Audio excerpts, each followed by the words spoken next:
Yes, I know it's November. Yes, I know I'm continuing to review stuff that would have been more fitting for me to review last month. Yes, I know that I'm wearing this. I don't care. Christmas can wait. I want to talk about Predator, Killer of Killers, because I watched this instead of going to the theater to see Badlands. Wait, is it actually out this weekend? Did it actually? I'm not even paying attention to what's out. It might be out like this coming weekend. I don't know. Whatever. I like the Predator franchise. Oftentimes in theory more than in practice, a little bit like the Alien franchise in that sense. But the original movie's really good.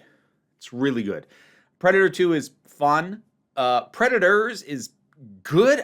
I really feel like it's overrated. There's so many people like, oh, we were so robbed of a sequel. There's a lot I don't think is great about Predators, to be completely honest. The Predator, I have not seen and am not interested in seeing. The first Alien versus Predator, way better than it's given credit for. The second one I haven't seen, AVP Requiem, and I won't. Prey was phenomenal. So this is Dan Trachtenberg back again, who was the director of Prey and sort of the main creative force behind that. And yeah, yep.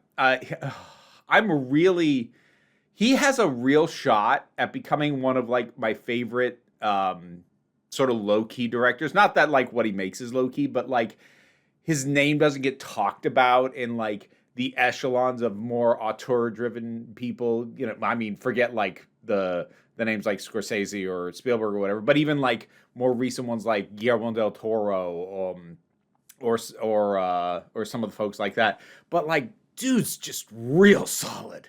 He's real good at what he does. And this is quite good. So this is animated. It's not truly an anthology film, because in a proper anthology film there is maybe connective theming, but not a ton of actual narrative connection between the given segments. There is a little here, or at least it eventually culminates in something.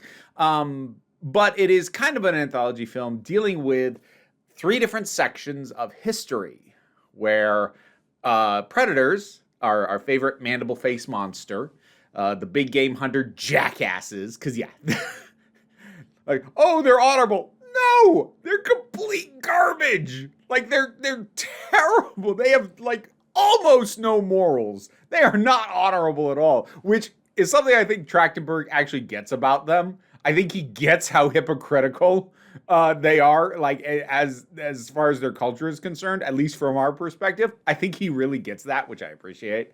But anyways, this has three different periods of time where a predator came and did its hunting and faced off against something that might have been too much for them. So we have three different sections here. We have the shield, the sword, the bullet. And then after that, we have sort of the culmination of everything in what's called the battle. But I'm going to focus mostly on those first three sections.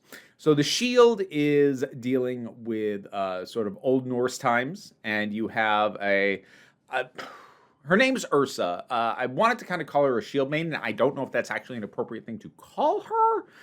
But she is initially on a quest for revenge. For someone who has harmed her in the past. She goes and she deals with that, but then something shows up that has been waiting to see who was going to still be standing at the end of this conflict so that he could take them on, that being the Predator. And then we get a nice extended one-on-one battle in a frozen north setting. The sword is set in feudal Japan, and we have I was going to call him a Ronin. I'm not sure that's accurate either, because I don't think he ever became a samurai. But someone who was on that path until division stoked by his father, split him and his brother. And now he's coming back again for retribution. And then you've got samurai and or ninja versus a predator. Whew, yeah.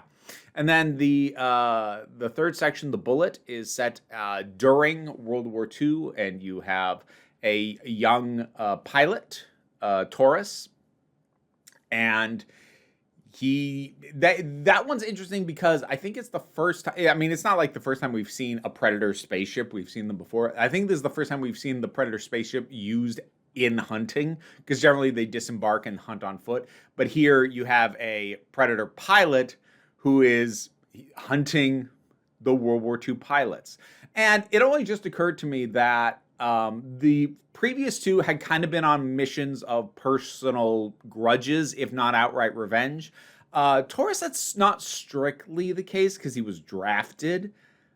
Although, given what got the U.S. into the war, that being Pearl Harbor, and we find out that Taurus actually did have to learn a little bit of Japanese in basic, which would imply that he was in the Pacific theater of that fight.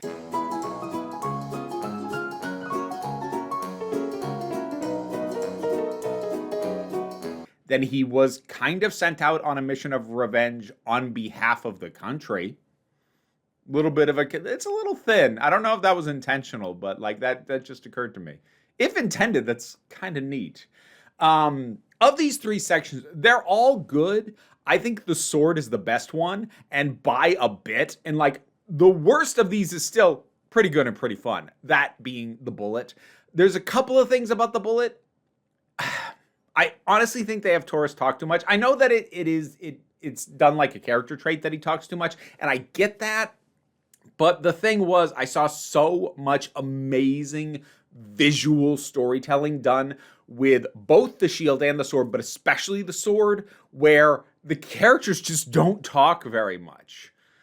And as a result, so much of what is going on and what they're thinking and what their motivation is just has to be conveyed strictly visually. And the visuals are gorgeous. This is CG animated, but kind of in that Arcane style where it looks kind of like an oil painting. I got to tell you, as these sort of techniques have become more common in 3D animation, boy, it's done a lot to warm me to 3D animation. I'm not going to lie. I have, until like the last 5-6 years, I've never preferred CGI to hand-drawn animation. I just haven't. Like, I can admit when CGI looks pretty good, but like in the last few years, as we've gotten stuff like Puss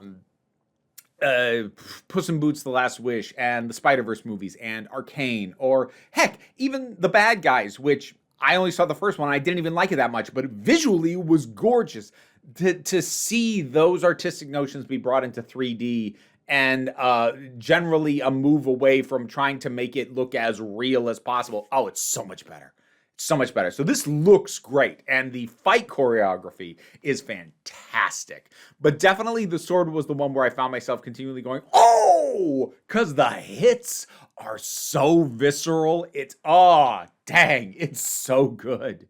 The bullet, there is the fact that, Taurus talks a little too much. I'm not sure that's actually that much of an issue. I think it's a little bit of an issue just because it felt like they were leaning on dialogue more than either of the previous two had, and the sword definitely has more talking in it than the shield does, but it still felt like the bullet had a lot more dialogue in it. And it's not bad dialogue, and it's not, badly delivered. They even got Michael Biehn in to voice a character, which I was like, oh, cool, nifty. He's kind of the only notable name, at least that I saw in the cast list.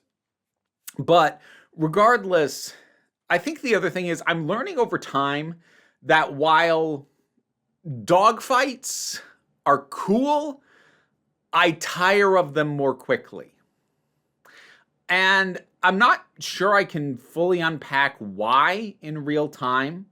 But those dogfights between ships, whether it's in space or in the air, they can be exciting for me briefly, but I don't know, they get old way, way faster than hand-to-hand combat does. And I'm not sure why, but I think that I can think back to when I talked about Cowboy Bebop and I talked about the movie, and I brought up how just exhausting the space chase was in that, the dogfighting chase. And it just felt like it went on forever, and I just got bored with it. And I think there's just something about it that just doesn't hold my interest for as long. I don't know what. Maybe I'll figure that out one day. So it's not that I flatly dislike it. It just it has a harder time picking up and sustaining my interest the way that you can like reinvigorate me in be invested in a fight with just, one really good hit. If it's visceral enough. Maybe that's part of the problem. Maybe the thing is with dogfighting is that if a really good hit comes, well, like now the plane's damaged and it's either going to blow up or they're going down, so like they're out of this. So you can't have those hard visceral hits unless it's the thing taking something out completely. Maybe that's part of it. I don't know. I shouldn't be trying to figure this out live on camera. But all three are good. I really like that the design of each predator is very distinct. I like that they're obviously all the same species. There's a consistency to them, but like they're all real distinct. Their behavior is distinct.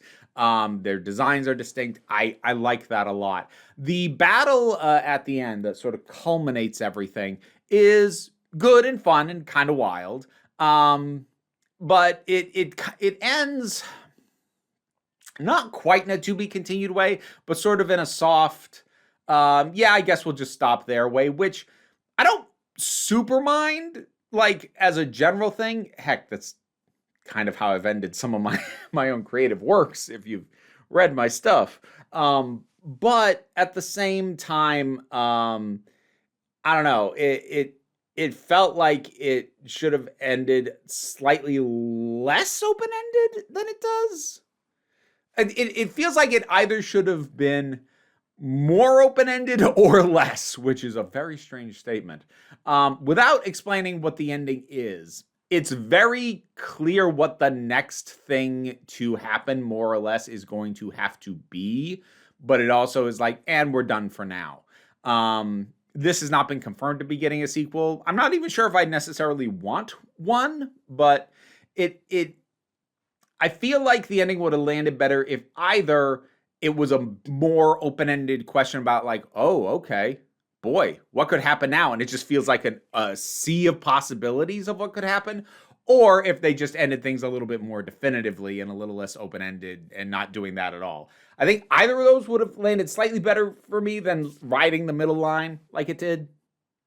I don't know if any of that's going to make sense for anyone who hasn't actually watched the thing. But the thing is, like, plot-wise, you can probably guess, like, at least what the battle entails at the tail end of this thing. But it is the visual presentation. And each of these sections is only about 20 minutes, which is exactly as long as it should be. It is long enough for us to get some time with these characters before the predators show up so that we actually have an investment. Like, I tensed up when these characters were in danger. I came to like them. I was invested with them. So it's just enough time to get that in there so that it's not just a case of nonstop fighting where everything's at 11 the whole time, which is numbing. Because I've said before, you put it at 11 and stay there, that's the same as staying at 1. You got to have the variance. And each of these is just long enough to have the slower start, get us to know the characters. Now it all goes to hell. But it's also short enough that you don't have to pad it with anything. You can just establish who these people are, establish what they're doing, get them to the setting, let's go. Like, it is the perfect amount of time to deliver exactly that. And it does it quite well. Again, as is kind of the nature of any anthology story, you're going to have your favorite parts of this. So if I were to rank the segments of this, which I'm gonna, the sword's the best, then the shield, then the battle, then the bullet. But even the bullet is still good. So when you have something like this where I can rank the sections, even when the worst and weakest section, at least in my particular opinion, is still something that I would happily watch again, you've done something right. This definitely did stuff right. Predator! Killer of killers! Did you see it? What did you think about it? Whatever your thoughts are on this or the franchise in general, are you excited for Badlands? I'd like to see Badlands. I don't know if I'm going to get to the theater. I do very rarely these days. But whatever your thoughts are, drop something down in the comments. Let's talk about it. Patreon pays the bills. Enables me to do this as my living. I don't know why I got all sort of, hey, all of a sudden. Doesn't even fit the theming of the movie I'm talking about. But even if you can't help me out that way, like, share, subscribe. I gotta stop. I'm starting to creep myself out. All that helps as well. Don't worry too much about it, though. We take a relaxed attitude around here, so just come on back. Next time you need a break. Now to thank my highest supporting patrons. Robin Moore, Jared Boyce, Subin Lutfulla, Decade 808, Mara G, Angry Casperl, Dave Hall, Movie Turtle, Oliver B, The Baba Duchess, Sean Miller, Welsh Wrestling Geeks, Melissa Pedersen, Mary Mello, Becky Sparks, Loki Eris, Tracy Scrabbit, Pau Baraba Joggle, and Sir Didymus is my favorite. I also want to give my thanks to all the supporters who didn't get named because you are all indeed very nifty people. You could be a nifty person too if you go support me on Patreon, and there's the clause. Ugh.